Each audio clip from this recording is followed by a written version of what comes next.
How to fix TikTok effect problem. If you have any problem with any filter or effect on TikTok, this tutorial is gonna help you a lot. First thing, open the settings on your phone and then open the apps manager. On this page you will find all the apps that you have on your phone. So all what you want to do is very simple. Wait a few seconds and then scroll until you find TikTok and click on it.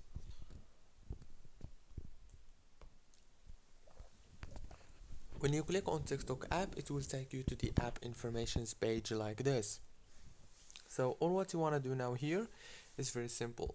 Click on notifications management, disable the notifications, go back, click on the force stop and then go to the storage, click on clear data, clear cache, go back, click on data usage, make sure that everything is enabled and then go back to the notifications management, enable them back again, and that's it.